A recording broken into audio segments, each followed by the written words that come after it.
여러분 안녕하십니까. 12월 30일 새벽이 됐습니다. 준식입니다. 거대한 야당이 다시 한번 의회 독재에 이빨을 내보였습니다. 이틀 전 28일 끝내 상특검법이라는 것을 강행 처리한 것입니다. 민주당이 노리는 것은 단 하나입니다. 김건희 여사를 총선까지 이슈화하는 것입니다. 즉 이재명이 노리는 것은 다음 총선에서 압도적으로 승리를 해서 이 나라 권력의 줄을 다시 민주당 쪽으로 돌려놓는 것입니다. 감히 이재명을 사법 처리하는 것을 상상조차 하지 못하도록 말입니다. 그러나 정의를 왜곡시키는 일은 쉽지 않습니다. 역사책을 읽어보십시오. 정의가 왜곡된 채로 파묻힌 경우는 역사시대가 전개된 이후에 전쟁으로 인한 경우를 제외한다면 아주 손에 꼽을 정도입니다. 어떻든 특검법안은 통과됐습니다. 여당은 제가 지금 말씀드린 대로 표결에 불참한 뒤에 윤 대통령에게 거부권 행사를 건의했습니다. 무엇보다 김건희 특검은 국민의힘 표현대로 총선용 악법입니다. 저는 진보 보수를 떠나서 분명히 말씀드릴 수 있습니다. 이런 악법은 과거에는 없었습니다. 나는 이 뻔한 사실을 두고 마치 김건희 여사가 엄청난 권력형 비리라도 저지른 것처럼 몰아가고 있는 민주당을 보면서 민주당의 정치를 삼류 정치라고 규정합니다. 그렇습니다. 아주 뻔한 사실을 뒤집어 씌운다거나 그래서 자신들이 이익을 취하려고 든다면 그건 협잡의 정치, 음모의 정치로서 하류 정치, 삼류 정치입니다. 보수 진보를 떠나 이런 정당과 이런 정치인들에게 우리가 무슨 진실을 기대할 수 있겠습니까? 우리가 그들에게서 어떻게 정의를 바라겠습니까? 국민의힘 원내대표 윤재옥은 이렇게 정리를 했습니다. 상특검법은 총선 민심 교란용으로 이재명 대표 사법 리스크의 물타기용 휴대의 악법이다. 그렇습니다. 단순히 총선에서 이기겠다는 것보다 이재명의 사법 리스크를 물타기하는 휘대의 악법이다. 제가 다시 한번 이 상특검법안 통과를 말씀드리는 것은 연말 연시에 특히 총선을 불과 석 달 남겨놓은 시점에 여야는 이제 김건희 특검으로 벌어진 대립을 피할 수 없기 때문입니다. 적어도 총선 때까지 이 여야의 대립은 계속될 겁니다. 여야의 대화는 다음 총선까지는 사실일 것입니다. 내년 총선 전까지 김건희 특검법을 중심으로 한 야권의 공세 속에 국민의힘이 강하게 맞서는 그런 국민이 지속될 것입니다. 민주당 원내대표 홍익표의 말이 이렇습니다. 역대 대통령이 본인의 가족과 관련된 특검을 거부한 적은 없었다. 그러나 역대 어느 정부에서도 총선이든 대선이든 선거 직전에 이런 식으로 특검을 가동한 적은 없습니다. 선거 결과를 왜곡시킬 가능성이 아주 높기 때문입니다. 민주당은 29일 김건희 특검법에 윤석열 대통령이 거부권을 행사할 것이 명백해지자 총공세를 펼쳤습니다. 거의 예정된 수순입니다. 민주당 홍익표는 최고위원회의에서 아까 말씀드린 대로 역대 대통령 중에 본인이나 가족과 관련된 검찰 수사를 거부한 첫 사례가 될 것이라면서 이렇게 비꼬았습니다.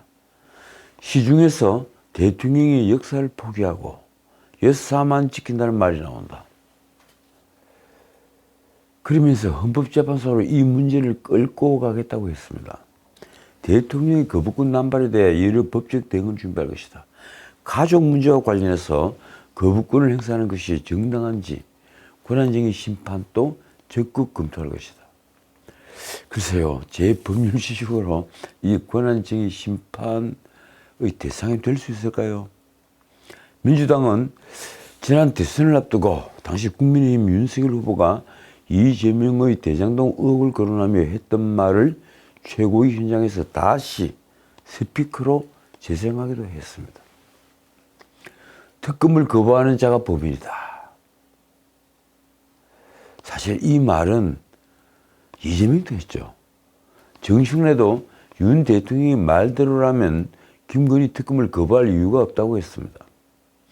김건희 특검법이 총선용 악법이라면 국민의힘은 대선 기간 특검을 거부하는 자가 범인이다 라는 캠페인을 왜 했느냐. 박근혜 전 대통령과 윤석열 대통령이 다시 만났습니다.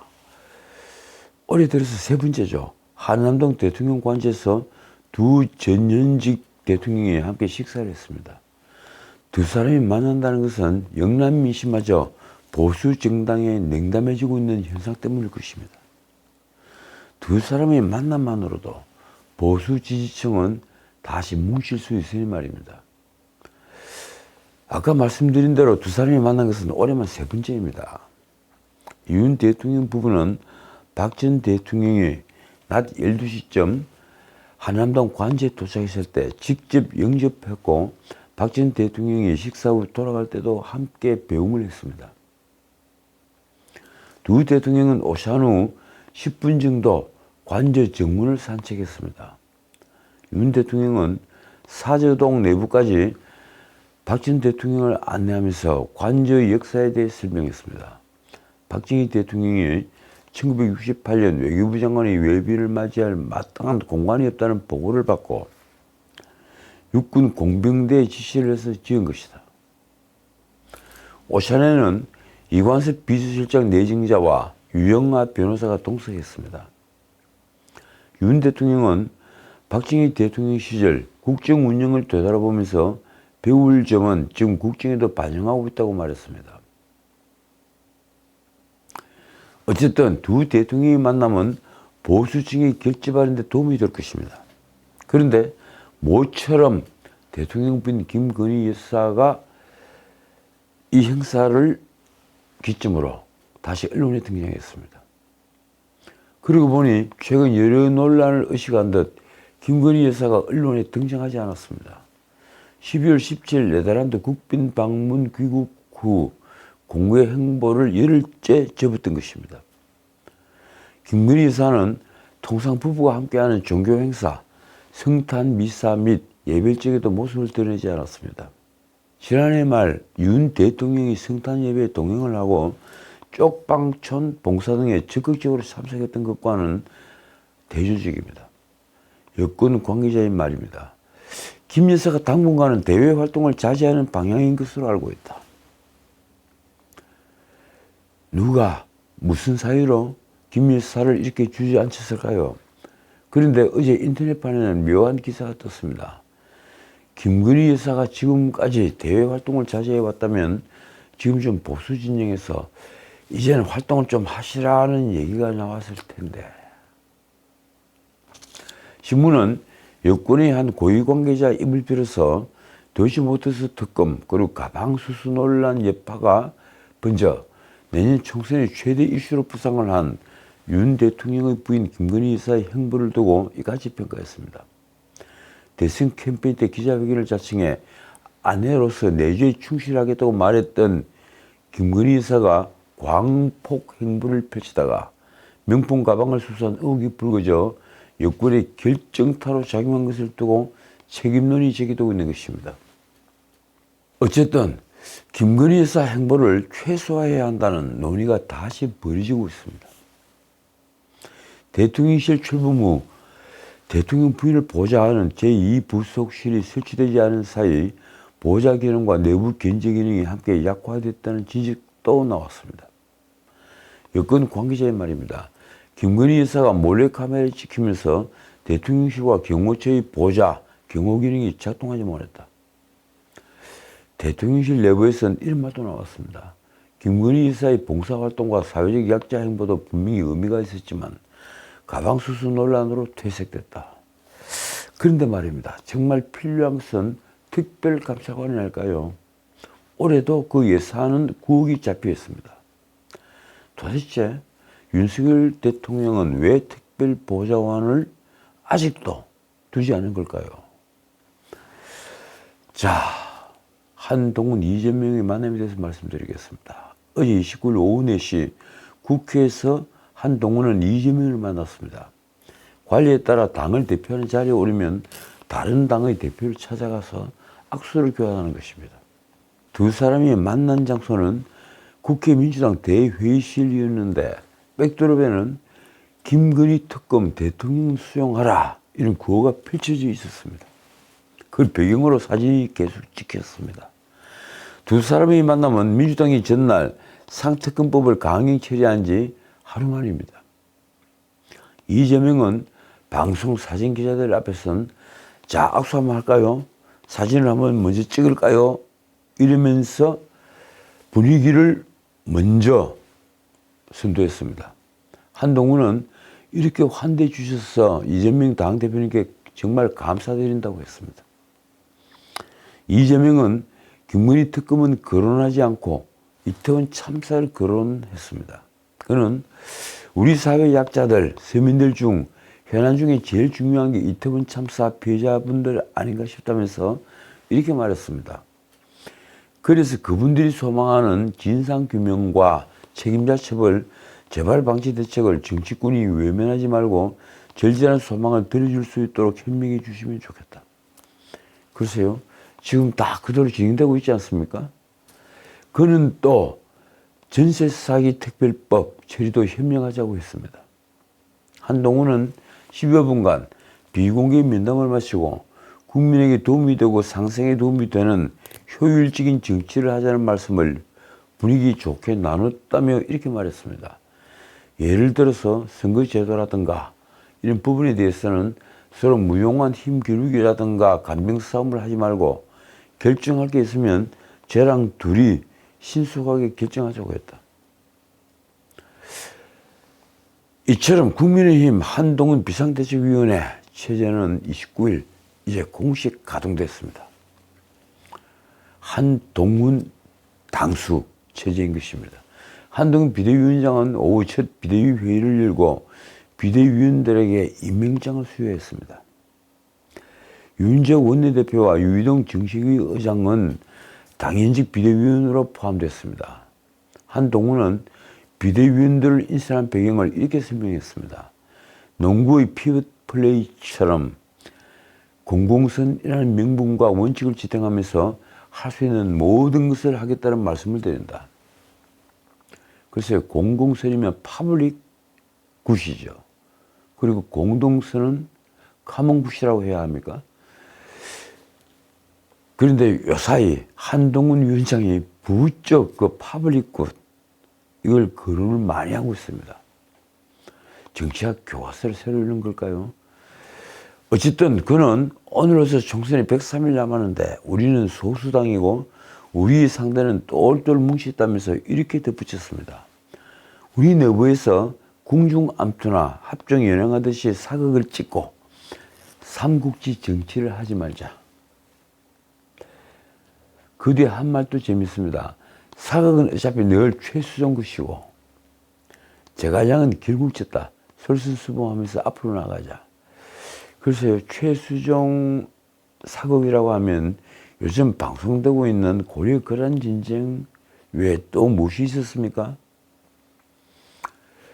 이를 두고 한동훈이 최근 탈당한 이준석을 겨냥한 발언이라는 해석도 나왔습니다. 이준석이 삼국지에 나오는 이 문제는 삼국지연의에만 나옵니다. 삼국지에는 나오지 않고요. 삼국지연의에 나오는 제갈량의 비단 주머니를 거론을 했죠. 윤석열 후보에게 그 비단 주머니를 준 겁니다. 신문지로 꽉 넣어서 말입니다. 그 비단 주머니를 비롯해서 가끔 이준석은 삼국지 고사를 즐겨 인용을 했기 때문입니다. 그런데 어제 국민의힘에서는 놀라운 인사가 하나 있었습니다. 저는 정말 놀랐습니다. 비대위원회 당인직으로 들어가는 사무총장은 최근에 임명이 됐던 이만희가 그대로 있을 줄 모두가 알고 있었습니다. 그런데 한동훈이 사무총장을 바꿨습니다. 그리고 그 자리에 초선 장동혁을 임명한 것입니다. 그것도 0.5선입니다. 보궐선거에 지난번에 당선이 됐기 때문입니다. 글쎄요, 이런 전례가 있었습니까? 보궐선거에 당선이 된 0.5선 국회의원을 당의 전체 사무를 관장하는 사무총장이 임명했습니다. 특히 선거를 관장하는 자리입니다. 공천을 관장하는 자리입니다. 실세가 안정되는 곳입니다. 이 장동영은 지난번 보궐선거에 당선된 초선으로 부장판사 출신인데 아직까지 당내에 있는 기본적인 어떤 메커니즘에도 익숙하지 못합니다. 근데 이런 분을 사무총장으로 앉혀서 총선 공천을 직접적으로 관장을 하도록 한다면 글쎄요, 이걸 한동훈 직할 체제라고 이해를 해야 합니까? 자, 한편 이재명은 어제 방송에서 말씀드린 대로 당대표에서 물러나라 하는 사퇴 압박을 여기저기서 받고 있습니다. 어제는 정세균 의원의 사퇴 압박을 말씀드렸죠. 그런데 꿈쩍 않습니다. 대표 사퇴 요구를 사실상 일축하고 있는 것입니다. 이재명은 그러면서 29일 공천관리위원장에 정치학계 원로인 임혁백 고려대 명예교수를 임명했습니다. 저도 이분은 낯선 분입니다. 지난 대선 경선 당시에 이재명 후보 정책자문단에 이름을 올린 인사라고 합니다. 이로써 이낙연과 그리고 4인방이 있죠. 비밀계 4인방, 원칙과 상식이 연말을 시한으로 요구를 한 대표직 사퇴에다가 그리고 통합형 비상대책위원회 구성을 사실상 이재명은 일축을 한 셈입니다. 자이슬의 연초 야권발 정계 개편이 본격화할 가능성이 있다는 말이 나왔습니다. 이낙연도 그리고 4인방 원칙과 상식도 더 나아가서 남은 두 총리 김부겸과 정세균도 이제 분당을 당에서 이탈하는 것을 아주 심각하게 고려할 것입니다. 이날 민주당 원로인 이석현 전 국회 부의장은 이재명을 노골적으로 비판하면서 탈당을 선언했습니다. 그리고 이낙연 신당에 합류하겠다고 했습니다. 자, 오늘은 여기까지입니다. 이 옛 동교동계 출신으로 육선, 바로 이 이석현 전 국회 부의장은 국회 소통관에서 기자회견을 열었습니다. 이재명의 사심으로 민주당의 민주화 정의가 실종되고 도덕성과 공정이 사라졌다. 글쎄요, 솔직히 말해서 도덕성을 이제 와서 사라졌다고 얘기할 수 있겠습니까? 저는 여든 야든 우리나라에서 정치를 하면서 정말 우리는 도덕성이 있다고 자부할 수 있는 세력이 있을까? 저는 없다고 봅니다. 이석현은 신당을 민주 세력의 최고의 안전판이자 제3의 선택지라며 이렇게 설명했습니다. 민주당 타이타닉이 난파하면 옮깃할 수 있는 구명복지 역할과 그리고 윤석열 국정의 국정난맥에서 새로운 배를 찾는 합리적 다수의 국민을 위해 준비될 것이다. 자, 어쨌든 올해도 오늘까지 이제 이틀 남았습니다. 올해는 제가 이런 말을 드릴까 합니다. 나쁜 일은 빨리 잊어야 한다. 나쁜 일을 기억하는 것이야말로 바로 형벌입니다. 그러니 좋은 일만 기억하십시오. 몇 년 전 제가 TV조선 메인뉴스 앵커를 할 때 매일같이 크로징 멘트로 썼던 말이 있습니다. 사실 가장 많이 썼던 말인데 이렇습니다. 내일은 멋진 하루가 될 것입니다. 제가 오늘은 이렇게 말씀을 드리겠습니다. 용기를 냅시다. 내년엔 멋진 한 해가 될 것입니다. 지금까지 전식이었습니다.